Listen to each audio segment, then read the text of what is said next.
Getting a flu shot is one of the most important things you can do to stay healthy this year. Flu shots are available and free to University of Alabama students at sites across campus and at the UA Student Health Center and Pharmacy. Check out our schedule at cchs.ua.edu/flu shot. Call 205-348-6262 for a flu shot appointment at the Student Health Center, or walk up Monday through Friday from 4 to 4:45 p.m. WVUA-FM, Tuscaloosa.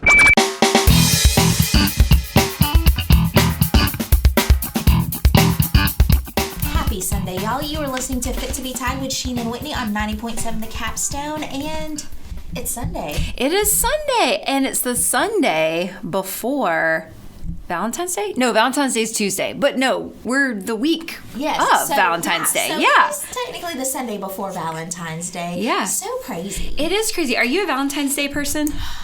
I am, in the sense that I enjoy it. I enjoy that there is candy available. But as far as my husband and I, we don't necessarily make a thing of it. Yeah. It's not like we got to get for Valentine's Day. I'm trying to think if we did much when we were dating. I feel like, you kind of like... Maybe you do really at that point, try back then. But as a married That's when you really try, Not so much. How about you and your hubby? Oh, man. We're so anti-holidays. Uh-huh. I mean, I don't really ever get into them, but... We did decide that we will not go out, we will stay in, but we will buy a big box of chocolates for us to split, because like Russell Stover's chocolates are my favorite. Yes. They're so good. So, yes. I mean, I wouldn't say, I'm not really into the gimmicks of Valentine's Day, because I also think about people that like don't have somebody to share it with, and I always think that kind of is a bummer. So I don't know, I never really bring it up, but Nika, who is one of our guests that we have all the time, Nika Morgan, loves Valentine's Day. Well, I think it's a valid one to celebrate. And I know we'll probably talk even more about Valentine's Day a little bit later in the show.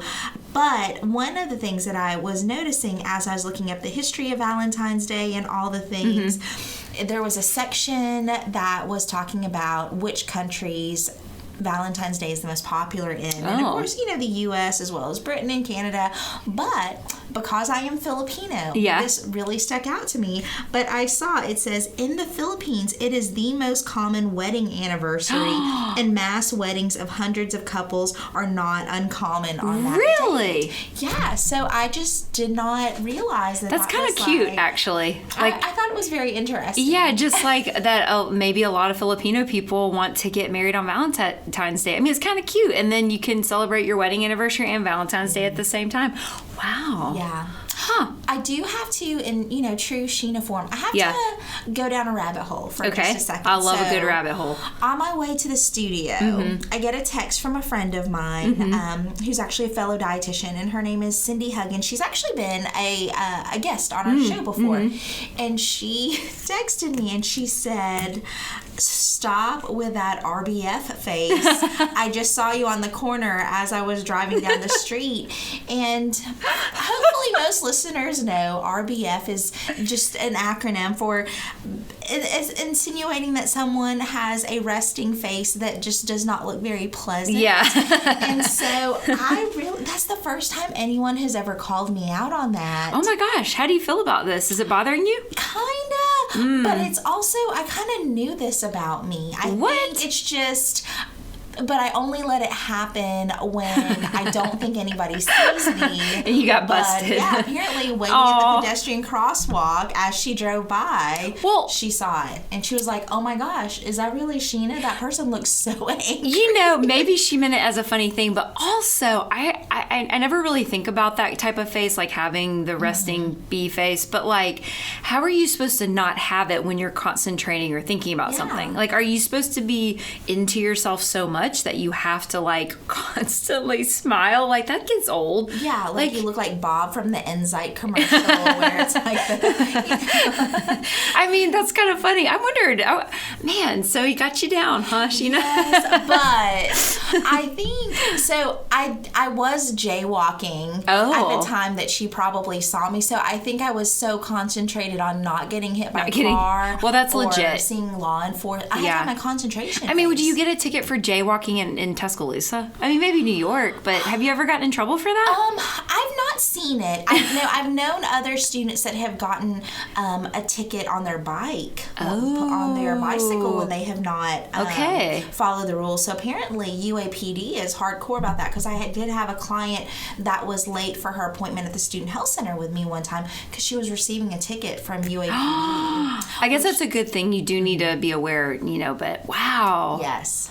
Man, okay. Yes. I know. Sheena, I would never think that about you. Well, you were in deep thought, trying to do the right thing on the street and not get hit by a car. I really was. I was breaking the law. You were, yeah. There was that concentration. But anyways, we won't be talking about that anymore today. But we've got to take a break. You are listening to Fit to Be Tied with Sheena and Whitney on 90.7 The Capstone. WVUA-FM, Tuscaloosa.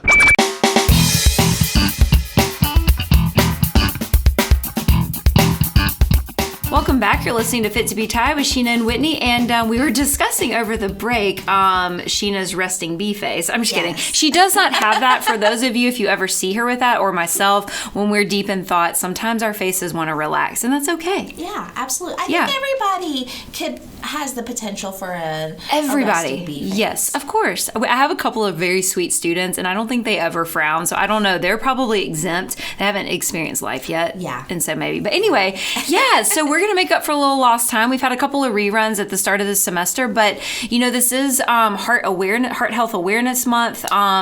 We just want to bring all the good information to you guys in case you haven't been following along with the trends and things that are happening. But it's also Black History Month, and we like to honor our friends, our African American friends, and talk about some fitness tips and things in relation to African Americans. And then also it's Valentine's Day coming up, so we have a lot of stuff to talk about in the short amount of time that we have. Yes, we do. And, I think that with today's topic, as much of a potpourri or hodgepodge as it is, it all really interconnects. Because I know during the break, Whitney, you and I, we were talking about how, we'll start this next segment talking about heart health. We talked a good bit about it last week, as it correlates with those that have a lifestyle of gratitude tend to fare a little bit better health-wise. But then when we start thinking about heart health and different risk factors and all those different things, one of the things that you had brought up, Whitney, that we wanted to make sure we made a connection with today was the fact that the African American population does have a high prevalence for being susceptible to various forms of heart disease. Yeah, and I just happened to get on the CDC because I was curious about, just ethnicities and, who is kind of on the top of the list, or what does that look like? And yeah, unfortunately, it is the number one killer for all of us in the United States. But there was a higher prevalence in the African American community. And if we think about, heart disease and things that relate to heart disease, it's high cholesterol and diabetes and just a lot of factors. So I did find this one thing. I'm trying to find in my notes really quickly. I might have to go to the good old internet, but the CDC has done a really good job and to bring light to this issue. And there's this Live to the Beat campaign, and I actually found it, and I actually didn't know anything about it. I'm actually gonna look it up right now. I just realized to say actually a lot. It's kind of my word filler in case you're wondering. But Live to the Beat campaign is to bring some light to the topic of heart disease, specifically in African American communities, because I think that we know that there are a lot of disparities just in health and wellness in general. I think that now we're doing a lot better job as health professionals to be more inclusive and look at other races, ethnicities, and you use our friends at the CDC to give us this information so that as we're programming things, I know Sheena with nutrition and with fitness, we can start to think a little bit more outside of the box. But let's see, I'm going to look it up really quickly. It might take me a second because I'm not very good at talking and texting, which is why you'll really never ever see me on my phone talking to people. But basically, the Millions of Hearts collaborate with the CDC Foundation to develop the Live to Beat campaign, which aims to reduce the risk of cardiovascular disease among Black adults ages 35 to 54.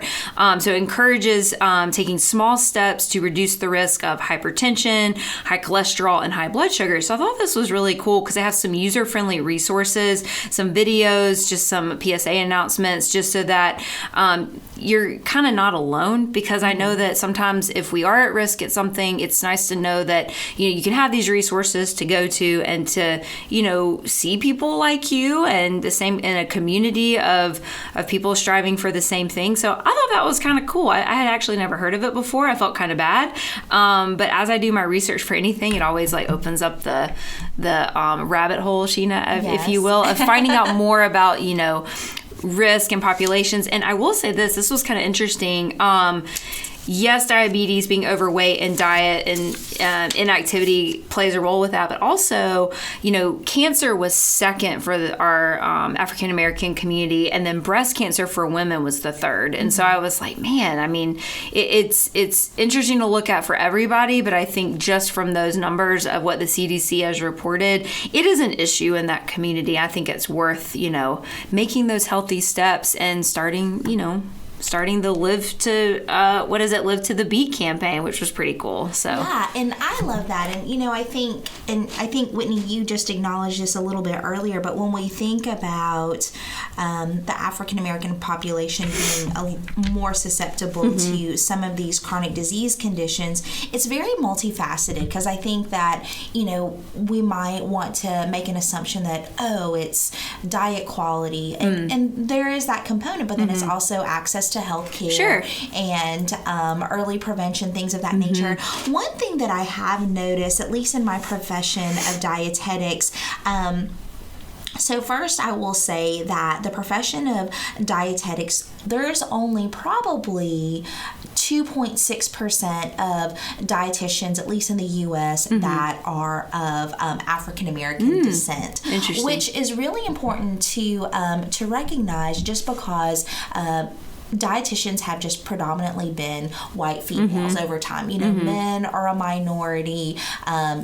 Asians, as myself, were a minority, but there has been, just a push to really diversify the profession. And I think that's important, because what you're noticing with African American dietitians, and especially as it relates to educating those in the community about having a heart healthy lifestyle, is that I think that there has been a little bit of an issue with those that are part of the African American population feeling like dietitians in general are trying to quote unquote whitewash their cultural foods. So basically saying, in order for you to have a healthy lifestyle, you can't eat these culturally significant foods, like don't eat your collards anymore, don't season this way. And so I think that's really where we have to have that message of moderation, so that it doesn't feel like there's a cultural attack too.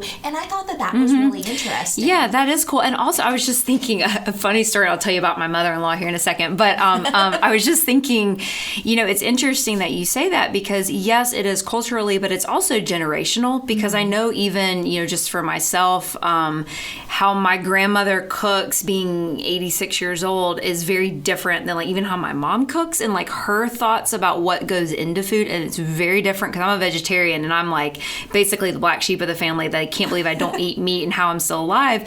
But it's interesting to think, and it goes back to my my mother-in-law, who's Vietnamese. Just her understanding of food was kind of funny too, because when my father-in-law had some heart issues going on, the doctor asked my mother-in-law, like, well, what are you cooking him? And she goes, I'm feeding him really healthy. I'm feeding him bacon, because in her mind it was like a very Southern soul food type of ingredient. And the doctor was like, well, there's a lot of salt in it, a lot of fat. And so sometimes it's maybe like not like seeing different ways to prepare a meal, but you're right, not taking away that cultural significance, because coming from an Italian background, if you ever took away my cheeses, oh my gosh, it would be on. But I mean, that's a really good point to bring up, because I think learning how to eat differently and healthy, you just don't want it to change your cultural roots. And I find that, like, as I watch Food Network and things like that, I'm seeing that it's like the forefront now. It's like, how can we elevate foods and make it healthy but still keep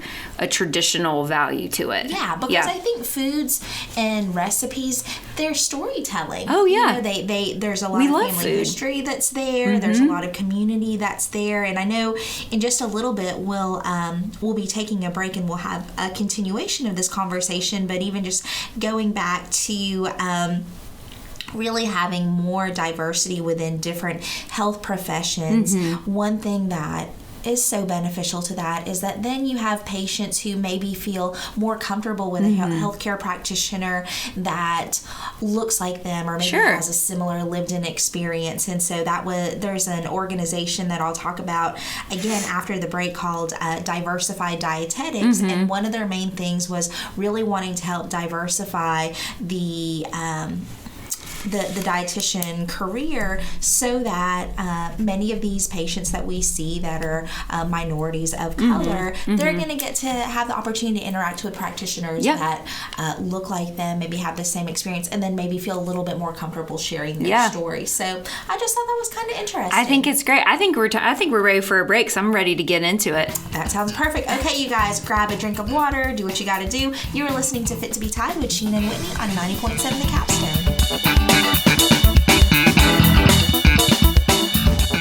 WVUA-FM, Tuscaloosa.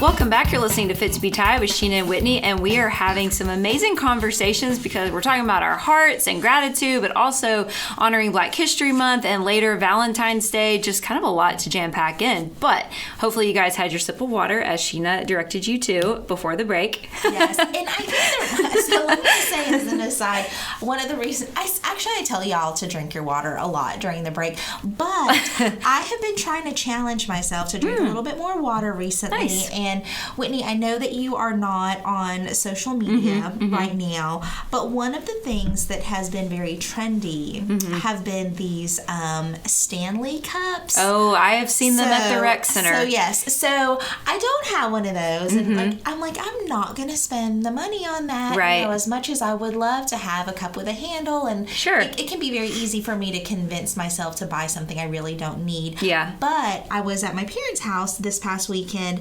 and they had a Yeti cup that had a handle and a thing for a straw. Yeah. It's only 20 ounces instead of the 40 ounces. So I was like, I'll use this. It has a handle. Let me take this for a test run. And it's actually given me more of a reason to get up, to fill my cup, get some steps. So, you know, I'm still hydrating. I'm just having to refill a little more frequently. I'm at 100 or 120 ounces right now. All right. And so I think just the fact that I'm like, I might need to pee. I was like, I know. Tell the listeners to drink their water. Yeah, there you go. Yeah, those Stanley cups are crazy. One girl knocked over one when I was teaching a Pilates class, and I was like, whoops, Stanley cup down. And the whole room lauged because literally it was like a room full of Stanley cups. But anyway. Yes. Okay, sorry for that. Sorry, we're back on track. We're back on track. But Sheena, before the break, you were talking to us about this Diversify initiative. Yes. With the dietetics, with like nutrition. Yes. So there was an organization that was started a few years ago called Diversify Dietetics. One of the co-founders, her name is Tamara Melton. She is fantastic and has really just aimed to get some leaders at the forefront that are of the BIPOC community so that they can really mentor dietetic students who are also fellow minorities. In Tamara's practice, I believe she also exclusively sees women of color and specializes in that. And I think that makes her a very attractive practitioner for that community, because it's like, wow, she understands, what I may be going through, what kind of health issues I may be going through. And so I just thought that was really, really neat. And one fun fact that I will say, as Whitney, I know you and I, we were kind of collecting our notes of folks of significance within our industry that are African American, but Dr. Evelyn Creighton, she is a retired professor at Auburn. She's a registered dietitian, and back in, I believe it was the 2015-2016 era, she was president of the Academy of Nutrition and Dietetics. Wow. So for the whole country, it was the first African American female to be in that position. That's amazing. And I've gotten to interact with her several times. We're actually really close, and it's just so cool that she is from Alabama. That's pretty cool, and like a celebrity in like our field. You know what I mean? Like we would understand that. I just think that's so cool. Yes. So I every time I see her, I'm like, I have to have my fangirl moment with Creighton. Like, selfie. So cool. Yeah. So, yeah. Anyways, just had to give her a shout out. I think that's awesome. Sheena, this kind of got me thinking about my world when I teach Pilates, when I teach yoga, because I'm just going to be real. I mean, it's like the trend that's going on right now in TikTok is like that girl, whatever that trend is. Apparently everybody wants to like come do Pilates now. But I have started to see a shift and a trend at the rec center for Pilates where we are getting more African American female students. It's actually been really cool because Pilates has always been that super, white dominated female type of, I guess exercise, or if you're a dancer. I'm not saying that like African American people don't do Pilates, but I have started to see an increase in that. And one thing that's really cool about that, when I have conversations with these students, and it kind of goes back to like the eating as well, it's a new generation of students that are learning health and wellness, and they're seeing it from kind of their own lens. And they do have, influences from, of course, their families, but they're kind of taking their health into their own hands, which I think is really cool. And I have noticed in my MAT Pilates classes, I have a really good following and really good diversity in that class, and we could continue to do better. But one thing I wanted to talk about, kind of somebody that I geek out about, of course, she's no longer with us anymore, unfortunately, but in the Pilates world, if you've ever, gone to trainings or anything like that, Kathleen Stanford Grant, known as Kathy Grant, she's one of our quote unquote elders of Pilates, and she was African American, and she was actually a dancer, and she was one of the first generation Pilates instructors. I believe she was the only one certified by Joe Pilates. She did like over 2,000 hours of direct training with Joseph Pilates and kind of created her own kind of style of Pilates. And it's really cool because Joe Pilates was a white male from Germany, and she is an African-American female that grew up dancing here. And she grew up, she was born, the timeline, I think she was born in 1921 possibly. So she's gone through some things in her life, just with American history. But it's interesting to think that from her influence working the Tisch School of Arts and training retired dancers and working in Harlem, that she kind of created her own way of teaching Pilates, where she got really creative with certain exercises, and they're called like Kathy's fill in the blank. So like Kathy's cats, like if you do a cat cow, it's her take on a cat cow from her creativity and different ways to move your body. And from her, we have like heritage training for Pilates. So while Pilates can seem like a very white girl niche type of thing, it's actually been influenced heavily by Kathy Grant, who is African American, and I don't think a lot of people know that. That is so Isn't that cool? No, I think when we were preparing for today's show, when you were sharing some folks with me that we wanted to talk about, one of the individuals that stood out to me was Billy Blanks. Oh my gosh, can I just stop and talk about Mr. Billy Blanks for a second? Please. He's amazing. So I'll never forget, I was always a dancer, and growing up, I just like would do my own workouts and stuff, but I'll never forget getting a VHS tape of Billy Blanks and him doing Tae Bo. And I found this interesting article on yahoo.com that was just talking about Billy Blanks and his life. He talks about life isn't easy, but he, worked hard to get to where he was and to dream big, and that you can do, what you want to do. And there was somewhere in this article that said, it was the top of the article. It said, Tae Bo creator Billy Blanks at 67 was once told he wouldn't appeal to white women. And I find it hilarious because he literally, that's the only type of people that really actually bought his videos at that time. And all the women in the video were like white women. I thought that was the funniest thing. Oh, no, my mother-in-law? Yeah. Like, her email address has the words Tae Bo lady in there. Oh my God. She will, yes. Yeah. So she's a believer. He was awesome. So he created that trend of like karate, like martial arts and dancing and aerobics, and called it Tae Bo. And that's what he did. Yeah, because wasn't Thai, like that was like the Korean word for like leg or kicking or something. And Bo was like boxing or punching. Yeah. They were great workouts, and I don't know if a lot of people even, if you're our age, Billy Blanks, and if you're older, you know him, but like our younger generations, you could do a workout video now. I think I still have his VHS tapes, and they were just amazing and innovative, and he was so uplifting, and I don't know. Maybe that's why I started teaching fitness. Billy Blanks. Maybe so. Who would have known? But anyway, I just thought that he was awesome. And I know we're going to come up on a break soon, but as I was thinking about fitness people, I don't have a Peloton. I don't really watch the Peloton apps, but I was doing some research of some current people that our listeners may listen to. Dr. Chelsea Jackson Roberts, she does yoga classes for Peloton. I started looking at her stuff, and she's just an amazing spirit for like a yoga community and bringing diversity and getting, a comfortable space for, African American students to practice yoga. And I watched some of her YouTube videos, and she has such a calming, engaging spirit that like I might have to go buy a Peloton app now because she was just great. Well, I'm telling you. I've been so tempted to get a Peloton, so that's a whole nother story. But we're going to take a break. When we get back, I want to talk about the Let's Move campaign. Yeah. For those of us that remember that. So yeah. Grab a sip of water, maybe use the restroom like I need to. You are listening to Fit2BTide with Sheena and Whitney on 90.7 The Capstone.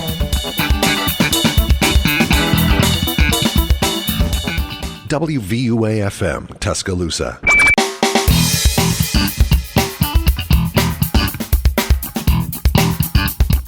And we're back here listening to Fit2BTide, celebrating all kinds of great things. I mean, we were talking about Billy Blanks, and he is the man. Absolutely love him. Shout out to Billy Blanks. But also the Let's Move campaign. I mean, that was how many years ago? That was, because I think that was it launched in 2010. Right.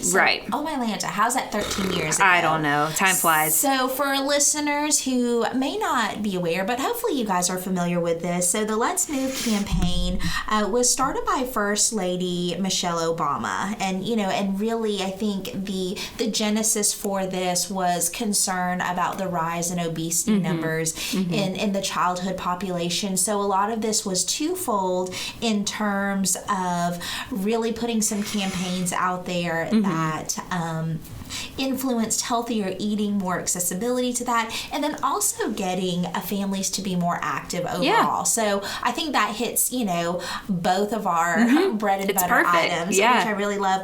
But I also, along with that, some folks may not know this, but in 2016, the Food and Drug Administration, with the influence of First Lady Obama, did an update or a recommended update to the nutrition facts label. And so this was suggested in 2016, and then your larger companies had to have the revamped nutrition facts label by January 2020, and then smaller companies had until January 2021. So if you were to Google that, you'll see some key differences with the nutrition facts label that's on food products. So a lot of the changes included making the calorie information larger and more obvious for consumers. They also made the serving size references more realistic to a portion that someone would actually eat. And then there was information that kind of explicitly indicated if a product had added sugars versus natural sugars.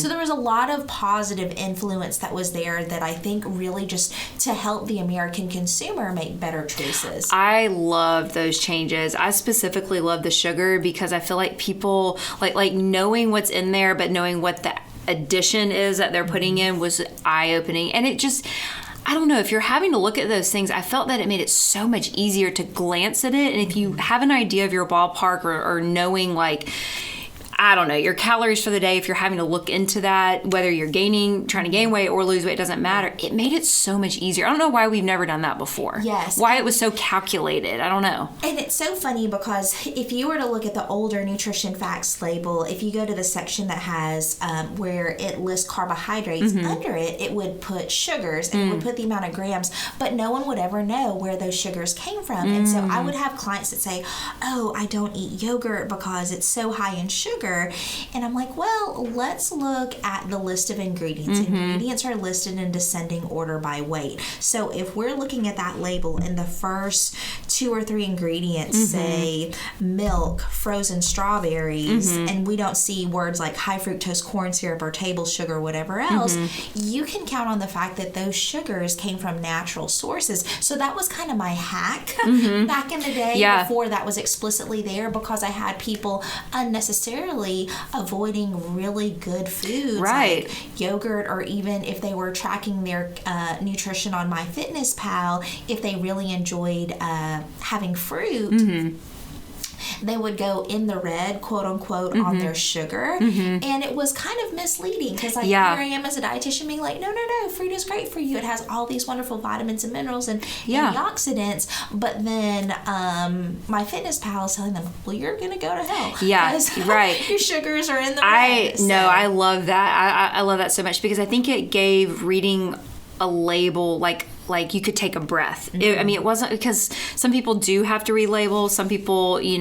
are having to keep track of that. And some people, unfortunately, have disordered eating. And it's just, I feel like it's a good way for you to be able to explain it better to them. And I know for me, if I can glance at what I want to see, which is, I look at sugar a lot more, just the additive sugar. I just don't want it, and I feel like if something on the food label can tell me that, if it doesn't have any added sugar, come on, let's go. Because yogurt's great. I started eating yogurt lately because we're getting on this kick of like probiotics because I love kombucha and all the fun stuff like that. But like, I've never been really a yogurt eater, but then I kind of found like Chobani and I was like, oh, it's pretty good. It's got a little fruit in there. It probably has a little added sugar to it, but it tastes good. So there you go. I was just looking on the website for Let's Move, looking at the physical activity, which we know is an issue, and we need to be moving our bodies to decrease the risk of heart disease. Not that you really have to think about worrying about it when you're a kid, but unfortunately, childhood obesity is a thing.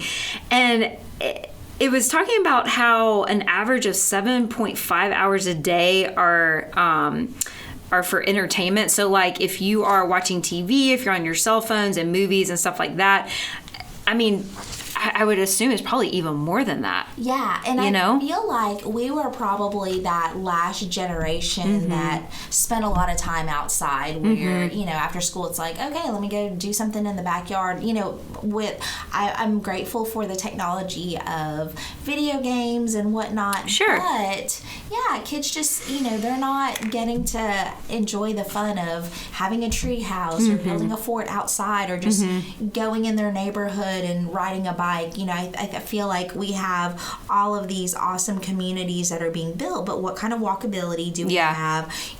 Is it safe? And then if you maybe are a family that is living in more of an apartment community, is that conducive to being physically active outside because you don't have a private backyard? Like there's all these different things, and so that's always been very interesting to me. Yeah, a little bit of physical activity and less screen time can really go a long way. I always think about like when kids are outside being physically active, it teaches them the social skills.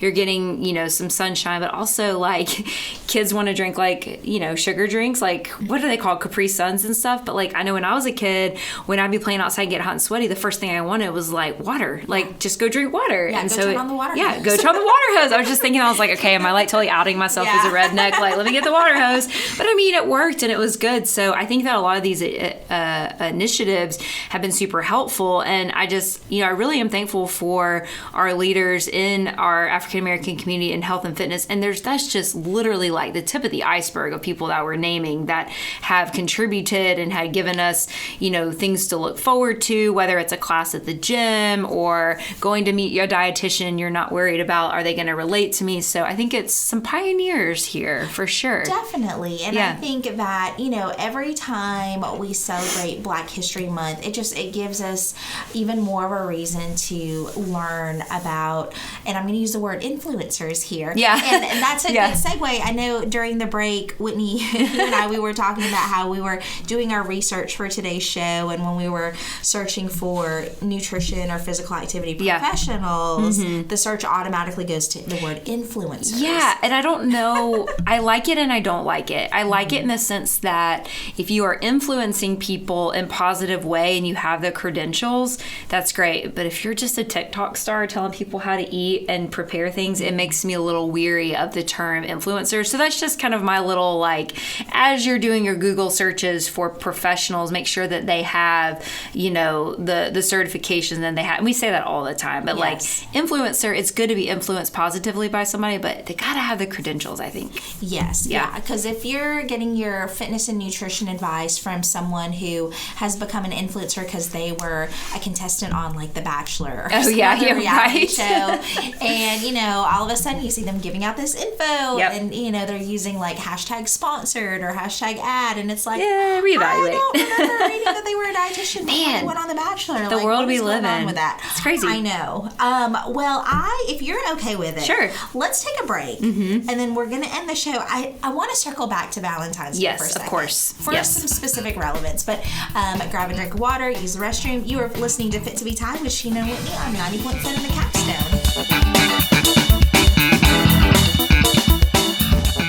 WVUA-FM, Tuscaloosa.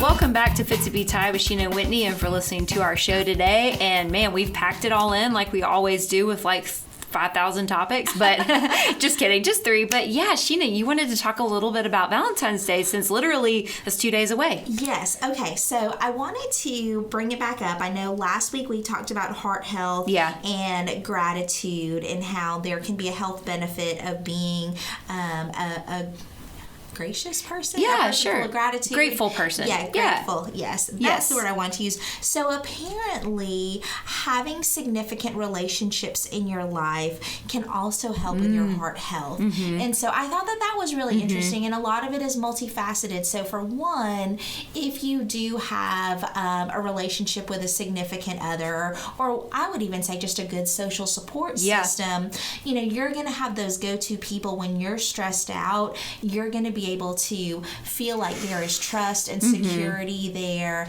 to be able to confide in that person. It's a natural stress reliever. One of the things that I also noticed was that it recommended hugging it out for better heart health. And it says that when you hug someone, your body releases the hormone oxytocin. And so there's just a lot of stress relief that happens there, lowered blood pressure. And, you know, as I was reading this, I was thinking, I was like, I have to ask Whitney, are you a hugger? Like, do you like hugs? I don't like hugs. I mean, obviously from my husband and like from my family, but I do like touching in a way that's like a shoulder or like a pat or like that sometimes means more because it's sort of indirect. And like when I'm actually working with my clients one-on-one for Pilates, I make a point to touch them and pat them and say good job, because some of them I have one client that she's not from this country and she's far from her husband, and like she may not get any human touch at all. So I try to, and it's very up close in what I do anyway, that I try to make it a comfortable situation that like I almost prefer like a good pat or like you know, just something like that than rather than a hug, because that's like a little too call me an American, okay? That's like a little like too close. But what about you, Sheena? Are you a hugger? It depends on the person. I agree with that. You know, like obviously could hug my husband all day long. Sure. Love me some snuggles. Some snuggles and hugs with my kids. But unfortunately, hugs can sometimes give the creepiness factor when like somebody is doing it and I'm like, I don't know you that well. But I am a big fan of physical touch in general. And, you know, I think there have been so many research studies that indicate that there's just something that changes in our brain chemicals and our mood when there is that sensation of physical touch. And you know, even when you're thinking about something like pet therapy, where you're, you know, getting to love on another living being, things of that nature. But, you know, thinking about love languages in general, I know there's touch and words of affirmation and quality time. And I think we've talked about this before, and I know we're going to have to end the show in just a bit, but what is your love language? Like, how do you like to give love as a language, and how do you receive love as a language? What's that preferred? Yeah, I'm definitely giving love. I'm a doer. Like, I am like, let me do this for you. Let me take care of this. Like, I am hands-on. I'm going to do it. I actually like that in return, because I feel like it doesn't like equalize the playing field, but it's like I'm not giving too much of myself, but I'm getting some things in return. My husband's great at that. Like, he'll just pick up on things, and I know I'm like pretty lucky, because like I feel like some wives would kind of be like, oh, well, he didn't do anything for me, but I also think it's like a mutual like thought of how you put it out there, you know. And so I'm more like a doer. You don't buy me anything. Materialistic things and money do not have any place for me. I'm just gonna be honest. Like, I'm just like what's the Beatles song? Can't buy me love. Literally, you can't buy me love. But anyway, Sheena, what are yours? So I would say my husband likes to give it through being a doer task, and I can appreciate that. Sometimes I would prefer some like physical touch or words of affirmation, and I think that I think my giving is task and words of affirmation. Okay. So, yeah. You know, I feel like me and you and our husbands and probably just Americans in general are probably more doers than anything. That I feel like we could all kind of task ourselves with being more positive with words of affirmation to people and our loved ones, and also physical touch. I think we could all do a better job of that. I think so too. Yeah, with it not being creepy. Yes. So that's our PSA there. But we've had a wonderful, fabulous show, as always, as we giggle as we go off the air. But we hope y'all have a fabulous Valentine's Day, and we will catch you next time. You've been listening to Fit2BTide with Sheena and Whitney on 90.7 The Capstone.